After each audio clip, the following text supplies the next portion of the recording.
Merci d'être resté fidèle à Radio Sensation Normandie. Nous ouvrons un nouveau mag. Vous le savez, ce qui vous interpelle et vous intéresse se trouve ici, dans ce rendez-vous de 10 minutes où nous parlons essentiellement culture, programmation musicale. On parle terroir, environnement et territoire. Aujourd'hui, on va s'intéresser justement à un peu tout cela avec un même et unique événement qui se déroule sur Bernay principalement, mais pas que.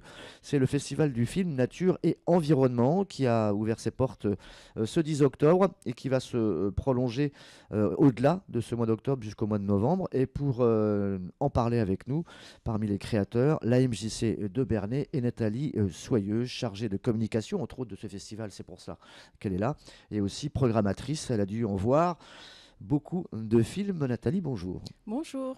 Combien de films déjà, pour rentrer dans le vif du sujet, on voit avant de faire la prog finale? Alors, on n'a pas de nombre approprié, mais évidemment, pour que la programmation finisse autour de 25 films, on en voit quand même pas mal. Et on peut compter facilement le double, et c'est au gré des événements. D'accord. Alors 25 films à l'affiche, une centaine de programmations d'événements un peu en parallèle avec des animations pour tout public, ludique, pour les grands et aussi pour les plus petits. On va prendre un terme trivial, c'est pas un événement chiant, quoi. C'est pas l'environnement où on regarde les fleurs pousser, que ça se passe du tout, et c'est surtout pas un événement qui se veut moralisateur. D'accord. En fait, la MJC, qui est donc vraiment à la création de cet événement-là, est dans l'environnement depuis une vingtaine d'années. Donc elle fait de l'éducation populaire, de sensibilisation, et le festival, qui en est à sa 7e édition, avait l'idée d'apporter une nouvelle approche, beaucoup plus positive, optimiste des choses. Et c'était pour s'ouvrir à différents publics qu'on a souhaité utiliser l'image, qui est un vecteur incontournable si on veut sensibiliser les gens. Alors comment on devient un film justement sur l'environnement? Qu'est-ce qu'il faut à l'intérieur comme ingrédient pour qu'il soit d'abord choisi? Alors en fait, c'est plus du ressenti. En définitive, il y a l'évolution du festival, elle suit l'évolution même de de la politique, si on ose employer un mot un peu complexe, de l'environnement. C'est-à-dire qu'on s'aperçoit que l'idée même du traitement de la notion d'environnement a énormément évolué. On va prendre un exemple qui est connu assez du grand public aujourd'hui, c'est le film Demain de Cyril Dion et de Mélanie Laurent. Qui a été primé. Qui a eu le prix du documentaire au César, au dernier César, et qui est à plus d'1 million de spectateurs. Nous, c'est un film qu'on a vu, pour le coup, en avant-première lors d'une conférence de presse. Et c'est vrai que c'est un film qui nous a tout de suite plu parce qu'il entrait complètement dans notre philosophie. Il y avait le côté vouloir parler à tout le monde, être dynamique, être positif et montrer surtout des choses qui existent. Et c'est vrai qu'il y a lors d'une autre projection avec Mélanie Laurent, elle a dit que l'essentiel de ce film, pour elle, c'était que les gens puissent se l'approprier et en tirer une partie, quelle qu'elle soit, et aller plus loin avec ce film. Et c'est franchement le sens de notre festival. D'accord. Dans le passé, dans les années 70-80, les films sur l'environnement, c'était Cousteau. Ensuite, il y a eu Perrin. Et là, maintenant, c'est tout un chacun, des jeunes réalisateurs qui... Alors, il y a beaucoup de jeunes réalisateurs, et c'est amusant que vous parliez de Cousteau ou de Perrin, parce que justement, là, on va présenter Les Saisons de Jacques Perrin.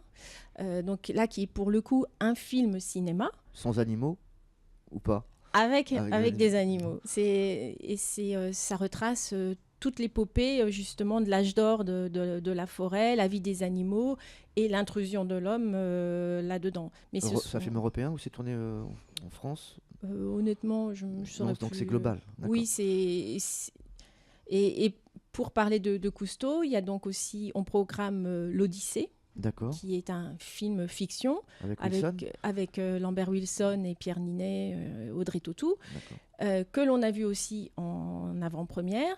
Et en fait, on suit beaucoup l'actualité comme ça, et ce film-là va être projeté dans le cadre du cinéma. Et voilà. D'accord. Et au niveau des enfants? Alors les enfants, donc les saisons, c'est un film qui va leur parler, mais on a aussi des films d'animation et notamment des films français. On va reproposer Tout en haut du monde. Ça, c'est l'un des films d'animation. On va présenter en avant-première Louise en hiver, qui est d'un réalisateur aussi français qui avait réalisé le tableau. Et puis, on a aussi la notion de qualité comme ça, parce qu'on s'intéresse à aller vers les cinémas, à proposer des projections de qualité, mais on va aussi vers les publics dans d'autres plus petites communes, où là, on apporte même du matériel performant. Et par exemple, là, on va leur présenter aussi Gus, qu'on a présenté en cinéma l'an dernier, et qui est l'histoire d'un petit oiseau migrateur, et c'est encore un film Alors français. dites-moi, en regardant sur le programme, on s'aperçoit aussi que vous avez la semaine du goût qui intervient, enfin vous avez des collégiens. Alors, c'est-à-dire qu'en fait, le festival, il a une telle durée, entre début octobre jusqu'à 25 novembre. Ouais. En fait, on va rayonner sur d'autres événements.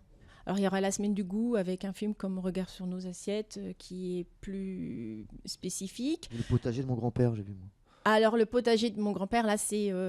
on rentre dans la semaine du goût, mais on dépasse largement. C'est un film. Et pour ce qui est de la semaine du goût, je vous coupe, en fait, il y a un concours et des récompenses qui sont faites dans le festival. Mais c'est un événement... à part encore de la MJC, un peu à part, mais qui s'intègre par rapport à ça. L'Olivier. Oui. C'est l'Olivier l'arbre. Vous avez un film sur le gaspille, je crois, Zéro gaspille. Non. D'accord. Non, Zéro gaspille, c'est le festival. D'accord. C'est le concours. Ok. Qu'est-ce qu'on pourrait également mettre en avant qui se passe en dehors de Bernay ? Alors, déjà par rapport au film, donc Bernay, c'est le début, c'est sur une semaine, mais c'est vrai que le festival va aller dans une petite vingtaine de communes. Il y a des cinémas ou pas forcément ? Ah oui, si, on va aller au Pâté d'Évreux, on va au Trianon à Verneuil-sur-Avre, on va au cinéma de Pont-de-Mer. On a des repères. Bon, nous, on va voir nos projections au Rex, à Bernay. Mais c'est vrai que le cinéma est un lieu important. Là, cette année, on va même au cinéma à Lisieux. C'est une nouvelle participation. D'accord. Donc, on est de part et d'autre, on est très, très heureux que cette collaboration se fasse.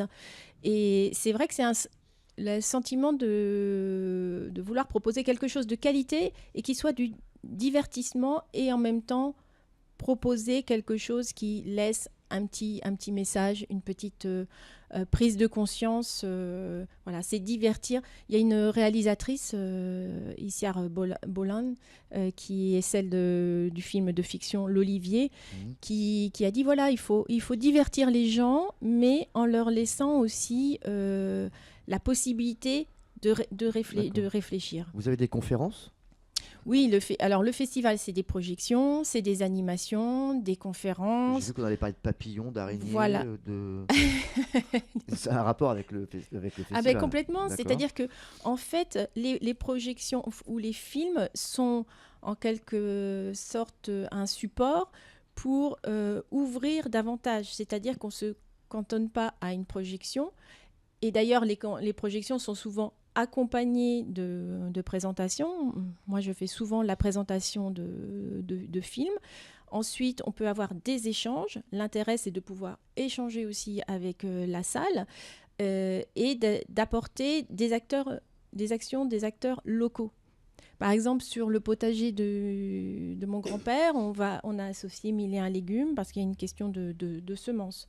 Il y a Caloptérique, je crois aussi, pour les échanges, le sel, la monnaie locale, etc. Oui, ça c'est pour... on va avoir des échanges sur la monnaie locale. On va avoir à Bernay, on aura Néo-Digital sur les nouvelles technologies. Tout ça, ça a du sens. Et bon, ça, c'est pour parler de Bernay, mais à Pont-de-Mer, il y a un programme très important aussi réalisé avec la commune. Et l'idée, c'est de fédérer. En fait, la MJC, c'est un noyau et qui permet de faire rayonner des acteurs locaux qui nous ont sollicités aussi pour cela. Eux connaissent leur territoire, leur public. Et à partir de là, on crée une manifestation qui a de l'ampleur et qui parle aussi aux gens d'actions qui les touchent eux-mêmes. Nathalie Soyeux, merci d'avoir accepté notre invitation. Donc le festival Nature Environnement, c'est jusqu'au 25 novembre à Bernay et ailleurs. On va en reparler très très vite sur notre antenne. Merci. Au revoir. Au revoir.